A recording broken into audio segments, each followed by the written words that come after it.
I was just going to do another little update and do a bunch of these updates, I guess.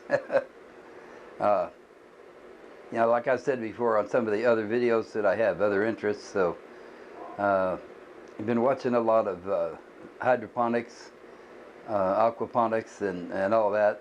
And sorry about the neighbor's dog. Barks at everything. Barks at leaves that float by. He starts barking, so I have to put up with that, I guess. Sorry. Anyway, so I decided that I'm going to try to do some of that stuff.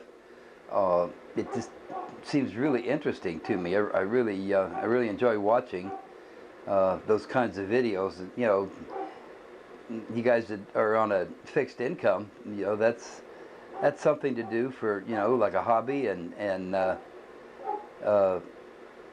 you know, might you know, supplement the food bill or something. I don't know. Anyway, I started some green onions. It seemed like the easiest thing to do. We'll see how that goes. I'm going to show you a picture of them in a minute. It's called Kratky. Somebody by the name of Dr. Kratky in Hawaii. I haven't done a lot of research about that, but all it really is just growing stuff in a mason jar with you know, with just water, no soil, and that. Well, just let me move the camera and I'll show you what they look like.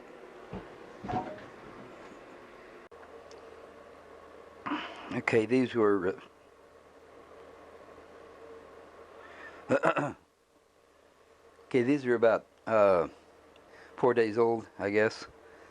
You know, just the green onion. You cut off the green part that you're going to use, the scallions, you know, for that, and then you leave about an inch or so, you know, with the roots at the bottom that are connected, and you just put it in a jar, fill it up with water, put enough water in it to just touch the bottom of the neck cup.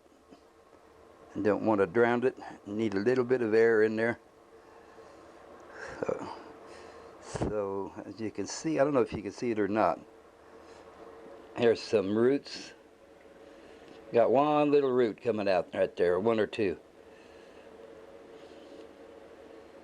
So the thing about that is that they'll grow, you know, they'll get as, you know, tall like regular store-bought green onions, and you cut that part off. And you know, the top part, the green part, you use those for cooking or whatever, and it'll just keep growing, just keeps growing over and over and over like that. So get some of these little net cups like that. I think they were like 50 cents a piece or something like that.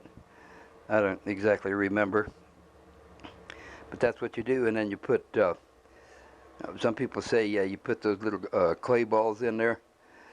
You can get those as well, like from Amazon, and that helps keep them from falling over. You need for them to stand up like that, and just let them go. Set it and leave it, I guess is what they say. You need to change the water every now and then, every few days.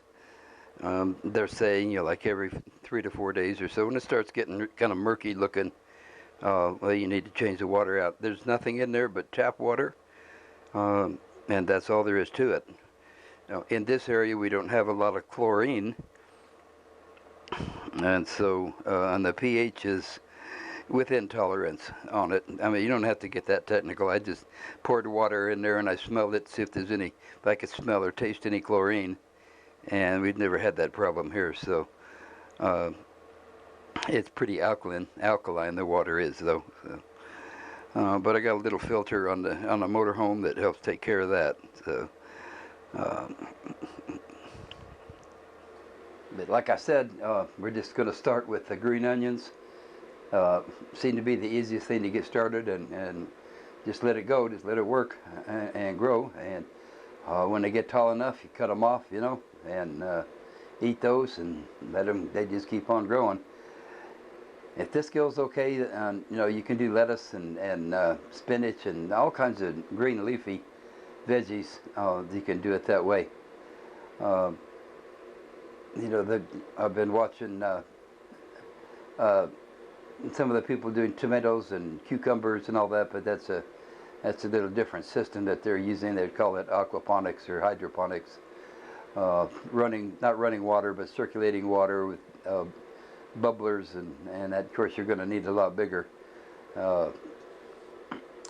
container to keep the water in, because tomatoes and that, you get huge roots, a big ball of roots, so you need a lot bigger water container, like a 30-gallon tote they're using, and then they just drill a 3-inch hole in the tops of the lids, and then put those 3-inch net cups in, and away they go. Get them started seeds. Get them started with seeds, and then you transfer them into those cups and just let them grow. So we'll see how this goes. Plan on doing at least one of these a week, kind of show the growth, and and then we'll do some other stuff in the middle of it too. Not sure if there's going to be a live stream tonight, but if there is, I guess some of you will get notified and some of you won't, but whatever. Talk to you later. Bye.